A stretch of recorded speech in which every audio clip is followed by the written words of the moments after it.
Hello guys! So, ang talaga yung time na pwede kong magawa tong video na to. Kaya guys, bear with me. So anyway, I have a newly acquired. Gusto ko sanang mag-experiment in contouring kasi I have a new set of contouring set here. Actually, it's not contouring, bronzer and the like. Yan. So this is the Physicians Formula Butter Collection. Ayan.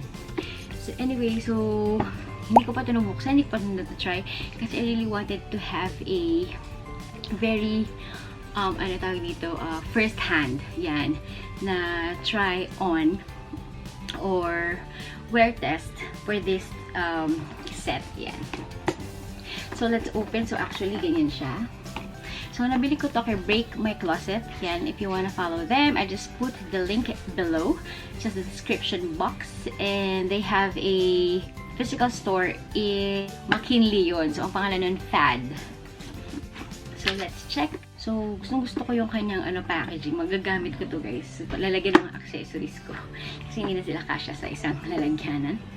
So what we got here is this one.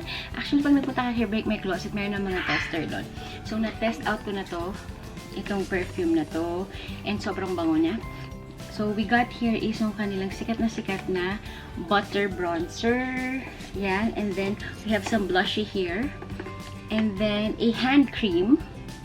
And then a highlighter. So yun yung itatry natin ngayon. Guys.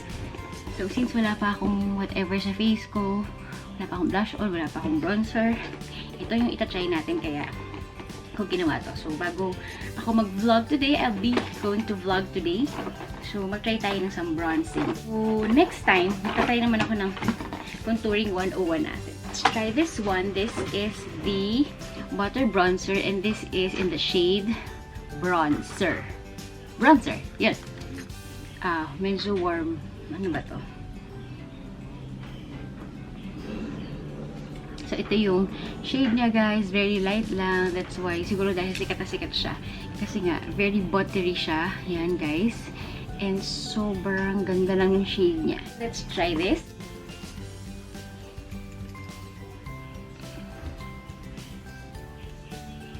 It blends out really easily. And sobrang, that's why alam ko na kung bakit to sobrang sikat and sobrang award-winning bronzer to ng Physicians Formula. Yeah. Look at those. Di ba ang ganda niya? Very subtle lang.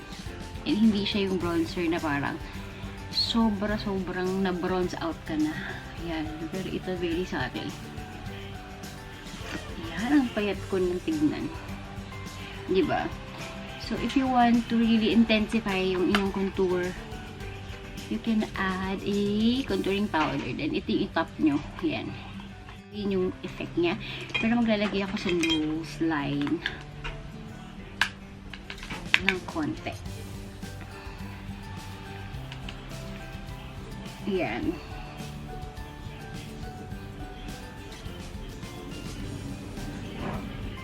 Diba? Oh, nice! I like it.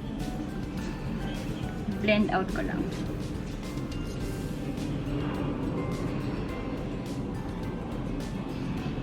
That's it! Ooh!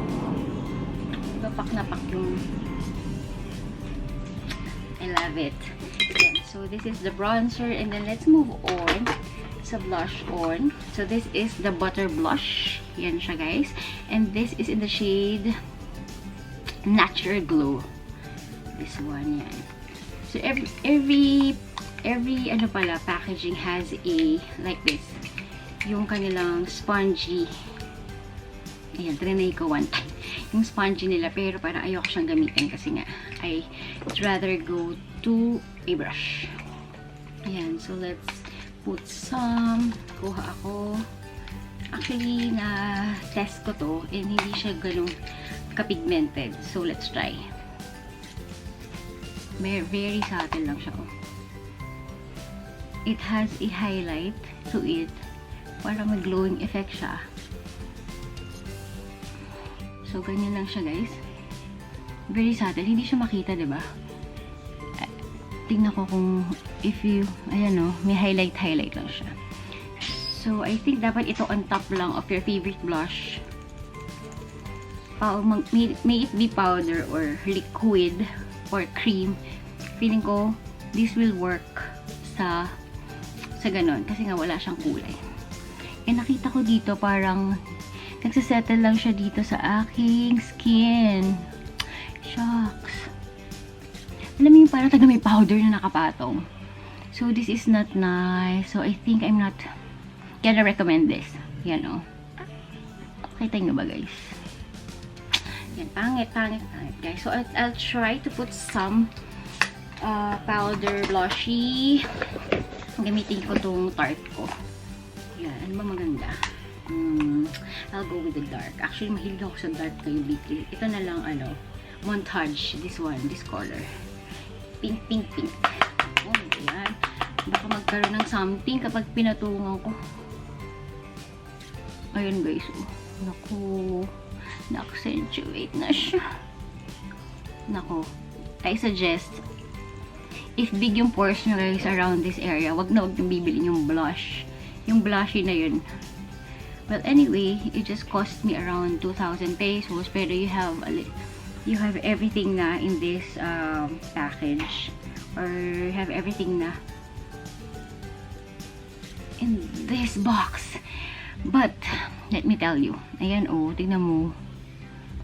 So, kung ikaw ay talagang big pores friendship, yan, oh. You will see this one. Kitang-kita ang mga pores. And if you have dry patches here, sobrang kita siya, guys. Ang pangit. Ay, ano ba nangyari? Ayan, so let's blend this out. Parang nasapak naman dito. Ayan, so, burahin ko lang. Tapos kailangan ko lang i-blend. Well, actually, mag-oxidize pa naman siya. Pero parang ako nasapak. Guys, ano nangyari? Ayan, so, ano ko lang. Ng konti.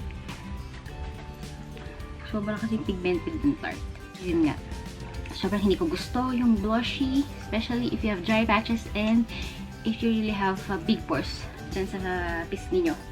So, let's move on, guys. So, here it is. The Physicians Formula Butter Highlighter. This is in Pearl, guys. Ito yung white highlighter. Actually, wala pang highlighter na white. That's why binili ko din siya kasi in this packaging, it's worth 2,000 pesos kay Break My Closet. Pero, you see, isang ganito, 800 plus to 895, guys. Then, imagine niyo same as this. Same, everything. It's 895. 816.24, so 2,500 na yung magagastos mo. Tapos wala ka pang libreng body butter and yung EDT nila. So, very, very, ano na siya. Such a steal. So, anyway, let's move on to highlighter, guys. So, gamitin ko lang tong parang, flat brush ko. So, here it is. So, ganyan siya, guys, diba? So, we'll have to top. Oh, diba?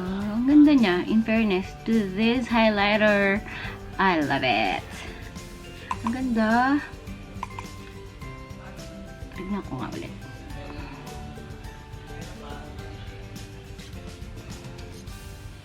Oh, I love it.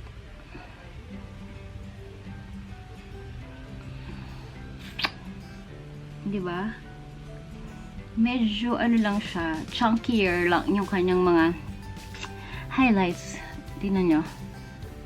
Hindi siya mas pino. Alam nyo yun. So, let's see. Yeah. Hindi siya super pinong-pino. Pero, nice. Pag tumapat ka sa ilaw, it's really glaring. Diba? Ang ganda. See? So, it's okay. And, mag-spray pa naman tayo ng ating mist so that we can what do you call this, para matunaw lang yung mga powdery effect nila. Kasi nga, syempre, we use powder. So, we have to use a mist. Pero, I'll just blend it out, everything, with my hair blush. Yan. Pag nagpa-powder kasi ako, I wanted to blend everything out. So, that's it. So, look at this. I really love it. The look. What can you see? Yan. So, let's, bago pa mamatay yung battery ko, let's pray.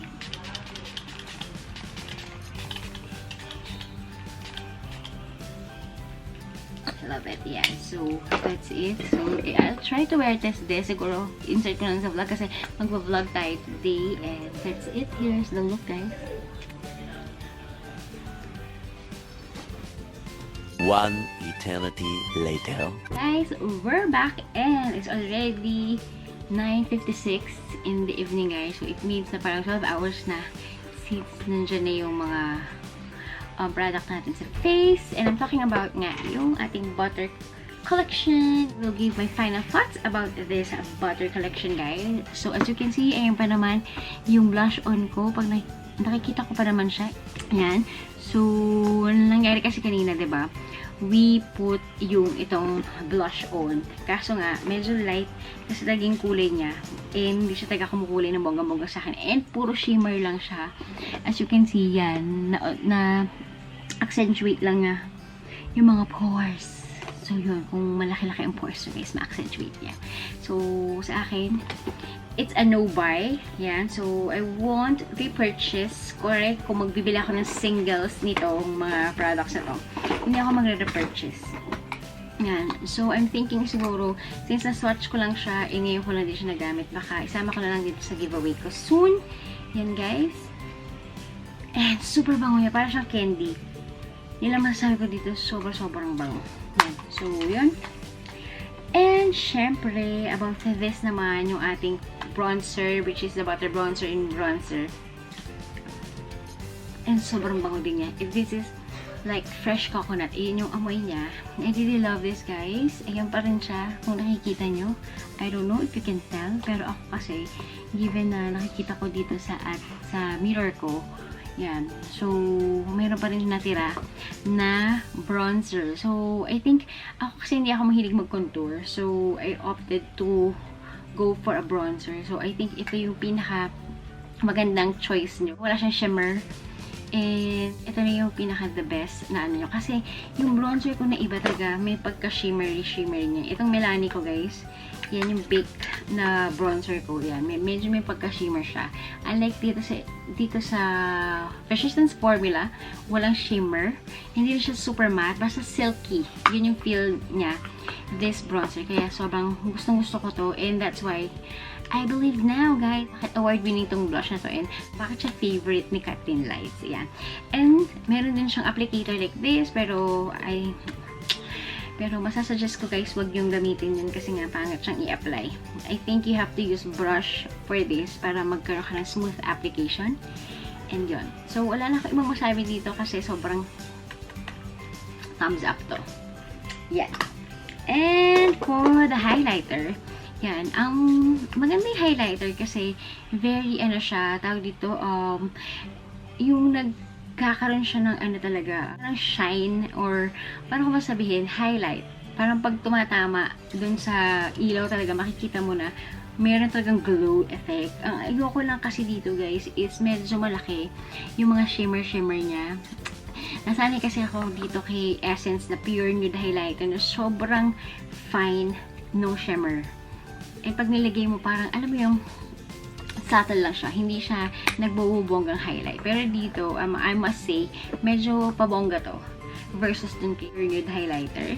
And meron pa ako isang highlighter na favorite ko din. This is the Balm Merry Luminizer. Ito naman, mas fine lang si Pure Nude versus dito. Pero between the two, ito mas fine. Ito mas chunky. Yun. So, pero okay pa rin naman siya. Magagamit pa rin naman siya. Especially at night. Highlighter na magandang gamitin during the night. Yeah. So, I think maganda ditong gamitin sa mga eyelids nyo, guys. Kung gusto nyo mag-highlight or sa under eyes. Yan. Kasi nga, very bonggang-bong highlights. Pop na pop yung highlights niya. And ang bango din niya, guys. So, I think I'm gonna keep this kasi nga, maganda naman siya, guys. Yung, wag lang kayo mapapasobra kasi nga baka maging na kayo chandelier. Charot. Yun. Dahil nga sobrang highlight, diba? So, let's move on naman dito sa dalawa. Ito na yung natitira kasi we have this the body butter. I think siguro nadaling ko to sa bag as my hand cream or hand lotion. It's look like this. amoy coconut. Syempre, dahil coconut siya. So, try ko na lang ito once and manghindi ko na lang sa vlog. And the last one na meron dito is itong Eau de Toilette na Butter Paradise. Ito talaga sobrang bango nito. Hindi ko ma-describe yung amoy niya eh. Basta fresh na fresh ang amoy. Ayan, ganyan lang siya kalaki. Ganyan lang siya kadami. This is like 15 ml. Sobrang bango niya. Basta it's like a hint of coconut na citrusy, refreshing. Very refreshing. Yan. So, I think that's all, guys. Yan. Ito na yung lahat. And hindi naman ako nagsisi na binili ko siya kasi parang nagkaroon ako na free na lotion and free na Eau de Toilette. And mas mura siya. Compare siya kung individually ko siya ipapurchase. Yeah. So, I think that's about it, guys. So, let me know your thoughts if you have tried this collection. Actually, matagal na to. Maybe last year or maybe mga 2 years ago, ganyan. Kasi limited edition lang yung nakalagay dito. Pero meron pa nga si Break My Closet. So, kung gusto nyo ma-try ito, head on na kayo sa Break My Closet or sa FAD sa McKinley, sa Venice Canal Mall. Yan. So, guys, let me know what your thoughts about this collection. Just give your comments in the comment section below. And, syempre, if you like this kind of video, just give me some loving by liking this. And don't forget to subscribe on my channel if you haven't already. And I will see you on my next. Bye!